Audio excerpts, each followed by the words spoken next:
And fear is paralyzing in general. So, and the only way to beat it is to act against it, in spite of it. I mean, that's the definition of courage, I believe. And I have I tell the story quite a bit, but I'll tell it to you again. When I was a kid, I was probably 13 years old, and we flew to this island. We were traveling up and down the coast of Mozambique and just hanging out with the family. And we flew this little plane to an island where we were going to do spearfishing and stuff like that. My dad and I, that was sort of our bonding thing, spearfishing. So we flew there, and we sort of hired a local guy to show us the best spots. And the local guy, his name is João, and he's this Aquaman sort of type guy, unbelievable.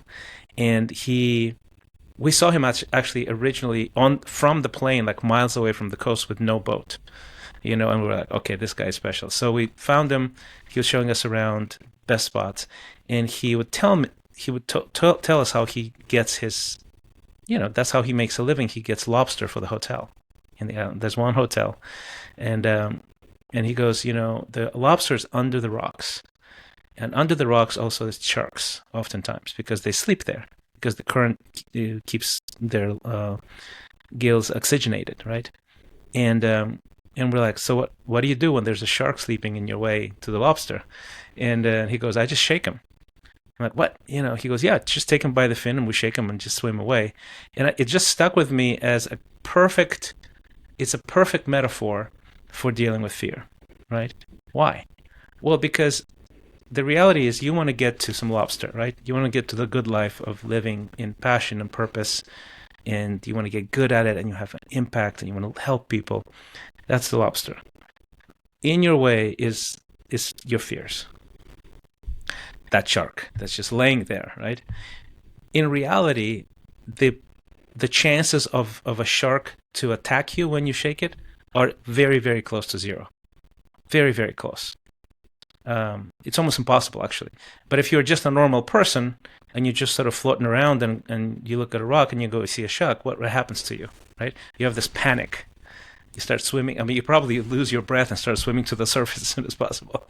You go in the opposite direction. The last thing you want to do as a normal person, is shake the shark. But shaking the shark is the way to get to the lobster, and it's actually not dangerous at all.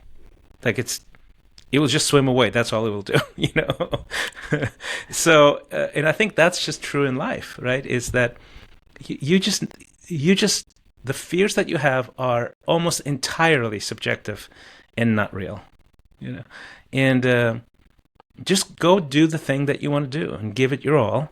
And on the way, you'll probably fall and you'll probably stumble. But every time you fall and stumble, you'll learn something new.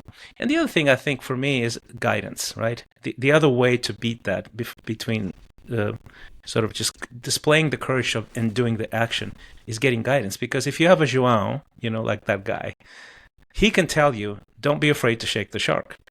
So if you have a coach, you have a mentor, you have somebody who's ahead of you who sees around corners, and he can help you get your startup going and figure out how to get investments or how to build a product, how to write a book, that really, really helps.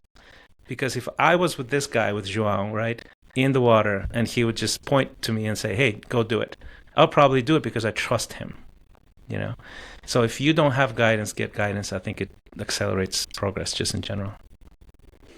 Reminds me of something I heard, that contemplate the price you pay over the next 5-10 years of not overcoming your fear, and how scary that looks compared to taking the first step now. That taking the action right now is so much less scary than in 10 years still dealing with the same fear. Yeah, exactly. Yeah, it's I call it the ignorance tax. It's and people, I talk to people all the time about, okay, how much time and even the cost for coaching is usually fairly high, and you're like, oh man, that's a lot. But the truth is, you pay anyway. You pay either for progress and for growth, or you pay for your ignorance and your inability to do the thing that you want to do. Thank you for watching. If you like this clip, then you're going to want to check out the full episode right here. And if you could also leave a comment down below, let me know what you think. I would greatly appreciate it. And thank you again for watching.